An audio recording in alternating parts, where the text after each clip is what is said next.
अनिल को बचपन से बाबा, जोगियों और जंतर मंतर पर बड़ा भरोसा था। उसे कोई कुछ भी जादू टोना बता दे, कुछ भी कह दे, वो तुरंत मान लेता था। अरे अनिल भाई, यहाँ कैसे? ओ मिहिर, कैसे हो? पूरे 10 साल बाद तुम्हें देखा है। बस ठीक हूँ। ऑफिस के काम से 2-3 दिन के लिए यहाँ आया हूँ। अच्छा अच्छा। अरे तुमने आज तक ये हरा पत्थर पहन रखा है?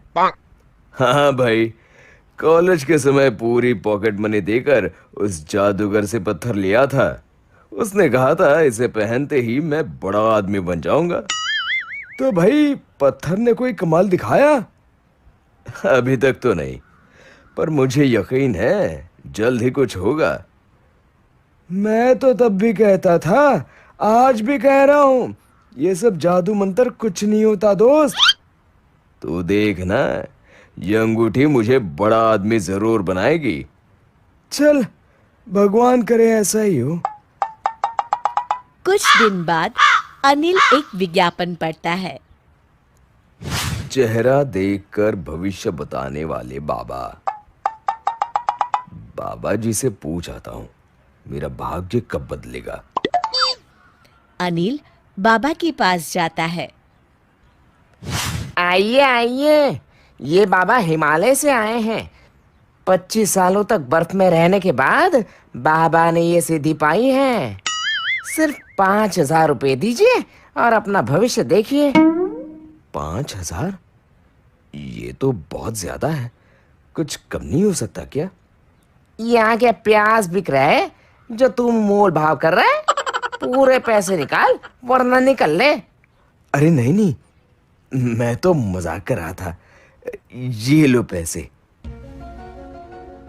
बाबा जी, मैं बहुत परेशान हूँ। 10 साल से बड़ा आदमी बनने के सपने देख रहा हूँ। ये सपने कब पूरे होंगे? कभी नहीं। तेरे चेहरे पर लिखा है तू अगले 2 महीने में मर जाएगा। ये आप क्या कह रहे हैं बाबा जी? यही सच है। अनिल रोते रोते घर आता है। रात भर वो कुछ सोचता रहता है। सुबह होते ही वो बैंक चला जाता है। सर, मुझे 1 करोड़ का लोन चाहिए। ठीक है, आप जरूरी कागज ले आइए। अनिल को लोन मिल जाता है। अगले दिन बानी, ये लो तुम्हारे नए बंगले की चाबियां। अब तुम्हें इस छोटे से घर में रहने की कोई जरूरत नहीं है। क्या बात कर रहे हैं जी? हाँ, सही कह रहा हूं। जल्दी तैयार हो जाओ, तुम्हें अपना नया बंगला दिखा कर आता हूं। बानी तैयार होकर बाहर आती है तो देखती है बाहर एक चमचमाती कार खड़ी है। क्या क्या ये कार हमारी है? हाँ हाँ, हमारी ही है। आओ बैठो। अनिल बानी को बंगला दिखाकर घर ले आता है। अगली सुबह बानी, अगले महीने हम बंगले में शिफ्ट हो जाएंगे। उससे पहले सिंगापुर घुमाते हैं।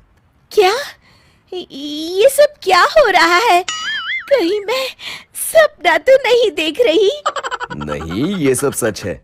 घूम के आते हैं, फिर मैं तुम्हें सब बताऊंगा। कुछ दिन बाद सिंगापुर से लौटते समय, ए जी, अब तो बताइए, इतने पैसे आपके पास कहाँ से आए? देखो, तुम घबराना मत। मेरी बात ध्यान से सुनो। बोलिए। अब मेरी जिंदगी बस 1 महीने की और है। हाय, मैं मर गई। नहीं नहीं, तुम नहीं, मैं मरने वाला हूं। अब चुप होकर मेरी बात सुनो। बोलिए। मैंने 1 करोड़ का लोन लेकर तुम्हारे लिए गाड़ी और बंगला लिया है।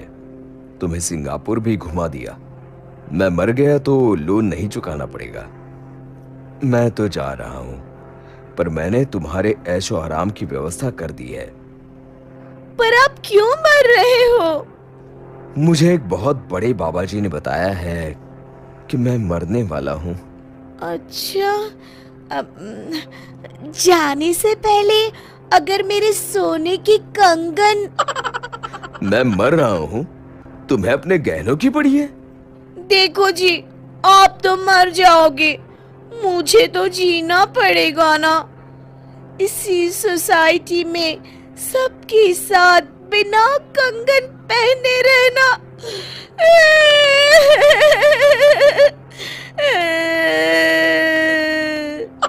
अच्छा, चलो कुछ पैसे बचे हैं, तुम कंगन भी ले ही लो। 1 महीने बाद। ये बंगला तो बहुत सुंदर है जी। मुझे क्या, मैं तो अब मौत के दिन गिन रहा हूँ। गिनने की कोई जरूरत नहीं, मुझे सब याद है। कल 2 महीने होने वाले हैं। हे भगवान, कैसी बीवी दी है तूने मुझे, मेरी मौत का दिन याद किए बैठी है।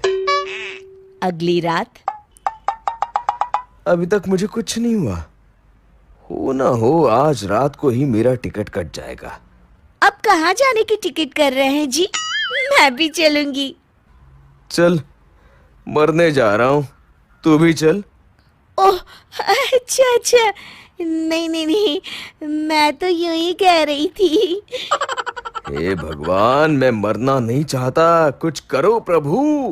मेरे कंगन वापस मत लेना, बाकी इनकी प्रार्थना सुन लो भगवान। अगली सुबह मियाँ बीवी खुशी से नाचने लगते हैं। तभी फोन की घंटी बजती है। जी, हम लेना देना बैंक से बोल रहे हैं। आपकी पहली किस्त 1 लाख रुपए अब तक नहीं आई है। आप जल्दी कीजिए वरना हमें पुलिस भेजनी पड़ेगी। हाय राम, ये तो मैं भूल ही गया। अब क्या होगा, कहां से लाऊंगा इतने पैसे? 1 लाख देने होंगे? इससे तो अच्छा आप। अरे भगवान, चुप हो जा।